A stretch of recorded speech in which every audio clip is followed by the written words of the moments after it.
A floor that doesn't exist. A man who never left, and you. Are you sure you ever stepped in? Tokyo, autumn 2023. Some buildings aren't infamous because of how they look, but because no one who's entered ever seems to forget them. My name is Hiroshi Arai. I'm a freelance journalist who documents abandoned architecture.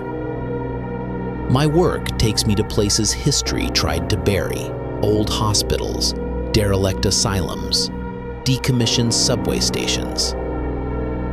This time, the Mukai Building in Sugamo, Tokyo. The Mukai Building was a 9-story hybrid space, commercial, office, and residential, completed in 1991. Just 1 year later, in 1992, it was mysteriously abandoned. The cause? A series of unexplained incidents. Power outages, elevator malfunctions, staff disappearing. The government shut it down with no explanation. Officially, the building has 9 floors, but in every blueprint I could find, floor 6 didn't exist. I assumed it was just a design error. Until I came across a disturbing audio recording from a firefighter who inspected the building in 1993. We got into the elevator and pressed 5. The display jumped from 5 to 7. But one guy swore the doors opened at 6, even though there was no button. And someone stepped out, a man wearing a 1992 receptionist uniform. He looked at us, smiled, and said, "I never left the elevator. Have you stepped in yet?" That phrase wouldn't leave my head. I never left the elevator. It didn't sound like a haunting. It sounded like a fact. I went to the Mukai Building on a Friday morning. It stood like a rusting relic, overgrown vines reaching the 2nd floor. The steel Mukai Tower sign had lost its T. From afar, it looked like a timestamp buried in modern Tokyo. I stepped inside, carrying a camera, flashlight, and portable GPS beacon. The ground floor lobby was cold, not dusty, strangely clean, as if someone still maintained it. I approached the elevator. Scratched metal doors, still functional. I pressed the button. The light blinked. The elevator was on floor 4. 1 minute. 2 minutes. The door slid open. Empty. I stepped in.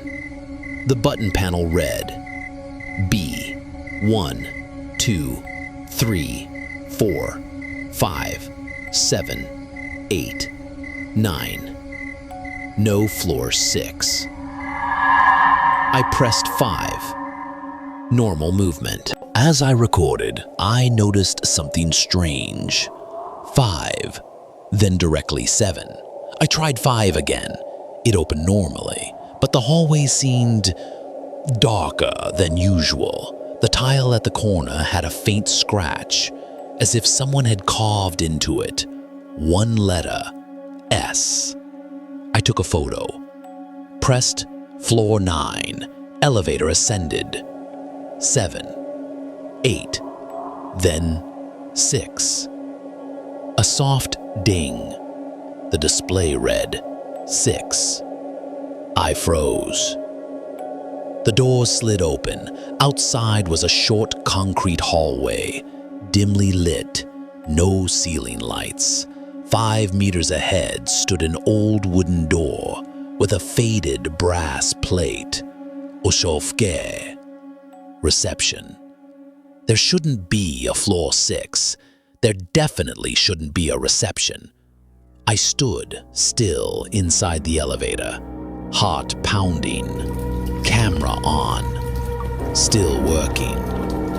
Then I saw it, a figure behind the door, unmoving but distinctly human.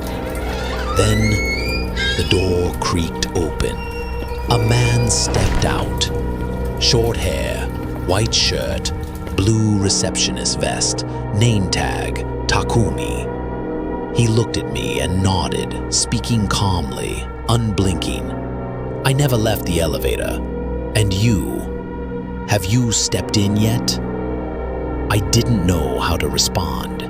He didn't seem ghostly, no flickering, no twitching, just too ordinary. That made it worse. I swallowed hard. Do you work here? He smiled but didn't answer, still standing in that hallway that wasn't supposed to exist. Then he said, "Many think they left the elevator, but they just changed floors. I stayed because someone has to guard it." Guard what? He didn't reply. He pointed at the elevator control panel. I turned. The buttons had shifted. Between 5 and 7 was now a red 6, glowing faintly. It wasn't like the others. The material looked older. I reached out. The button was cold, like ice. "What is this?" I asked, turning back. But the man was gone. The door had closed behind him. No footsteps, no sound, only the faint flickering of the hallway light. I stepped out of the elevator, onto floor 6. It felt like crossing an invisible membrane into something older than space. Behind me, the elevator door shut. I turned, and there was no panel, no call button, no seam, just a smooth wall of steel, as if no elevator had ever been there. I was trapped on a floor that didn't exist. The hallway was short and dim. 4 wooden doors, no numbers, no handles. At the end, a gray steel door with a circular fogged window. I gripped my flashlight. First door, locked. Second, locked. Third on the right, the handle fell off in my hand. Inside, a small office, but something felt terribly wrong. The walls were smeared with inverted kanji, drawn like with dried blood. At the center, an old table and a cassette recorder, still spinning though the tape was blank. I pressed stop, then rewind, play, breathing. Then a man's whisper, "Don't ride the elevator," at 3:13 a.m., especially if it stops at a floor without a button. Tape crackled. Then, "If you see me, don't believe it. I'm just the one who stepped out first and learned how to return." Chills shot down my spine. I turned. Someone was standing outside the door, still, unmoving, but clearly human. I couldn't breathe. The flashlight flickered. I backed deeper into the room. My hand touched something soft, a blue receptionist vest. Same uniform. No body, just the vest and a cracked name tag, Taku. Then the cassette spoke again, even though I hadn't pressed play. "If you've stepped out, don't go back in. The second time, you won't be yourself." I bolted from the room, back to the hallway. No one there, no sign of the elevator. I tried the other doors. One cracked open. Behind it, another hallway, endless, ceilingless. No sound, no echoes. On the walls, photographs, old wooden frames, dusty but clear. Portraits, all black and white, same background, an elevator wall. Each photo labeled 1408, 1992, 1408, 1992, 1408, 1992, all the same day. I walked further in. The last photo was me. I stumbled back. It showed me in my current clothes, camera in hand, the note, Hiroshi Arai. Stepped out. Logged floor 6 to 3:13 a.m. I ran back to where the elevator should be. The steel wall was now a mirror. I saw myself, but the reflection wasn't right. I blinked. It didn't. I stepped back. It didn't move. Then its lips moved. You came back, didn't you? The voice came from behind me. I spun around. No one, but the mirror's version of me raised its hand. I didn't. Then it pressed the 6 button in the mirror. And behind me, a ding. The elevator opened. Inside, no panel, no buttons. Just a single wooden chair. On it, the same receptionist man, still smiling. But this time, blood leaked from his eyes.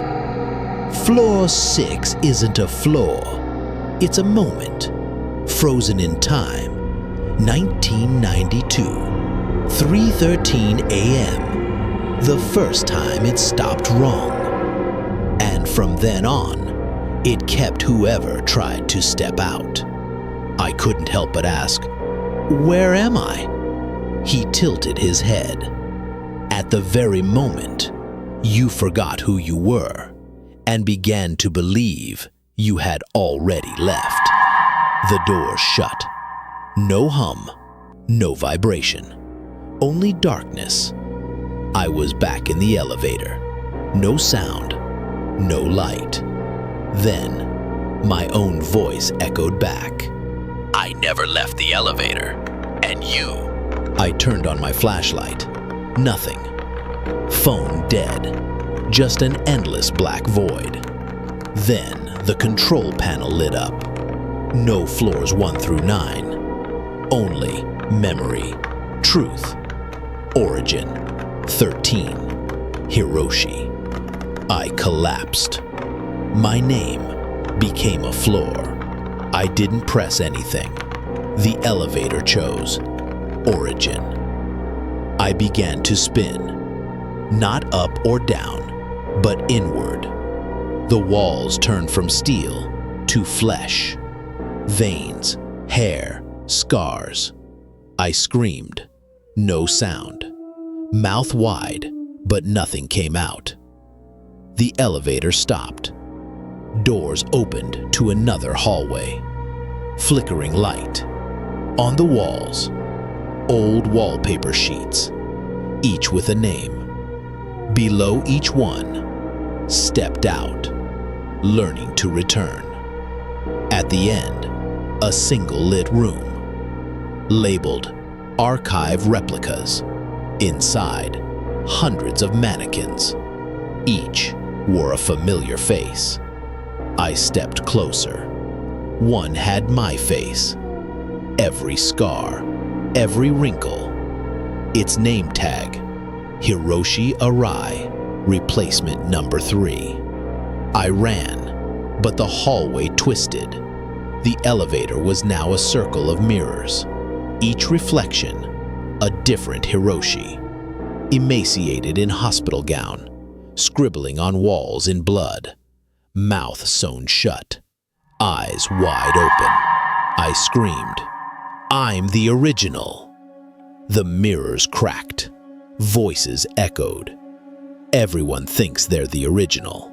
Until they remember, Floor 6 never lets anyone truly leave.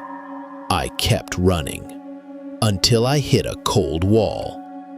Before me, one final elevator. No buttons, just one inscription in dried blood.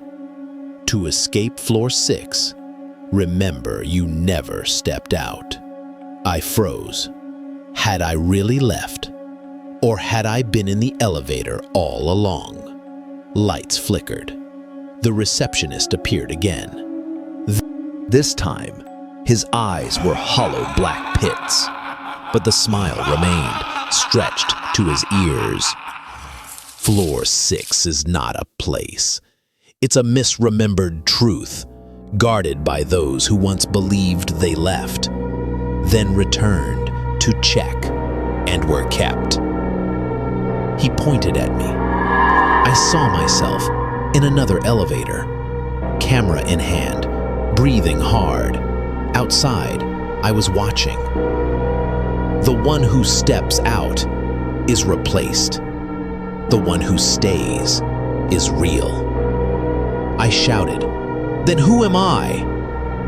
The world shattered. Hallway vanished. All mirrors laughed, high-pitched like metal grinding teeth. I collapsed, and then, ding, ground floor. I crawled out. No flickering lights. No one greeted me. The Mukai building stood, silent. I walked away, or at least, I think I did. A month later, I rewatched the GoPro footage. From start to end, I walked into the elevator. Nothing else. No floor 6, no receptionist, no endless hallway. But at the very end, just as the battery died, a single frame. I stood before a mirror. Behind me, a figure with no eyes. Then, from the camera mic, I never left the elevator. And you, are you sure you ever stepped in? Subscribe to Dark Whispers to explore floors that never existed, but still open. Journeys that have no destination. Voices that don't need a body to speak. Because some elevators don't move people. They hold them. Forever. And one day, if you find yourself staring into a mirror inside an elevator and your reflection doesn't blink, remember, there is no button for floor 6. It only appears when you're ready to never come back.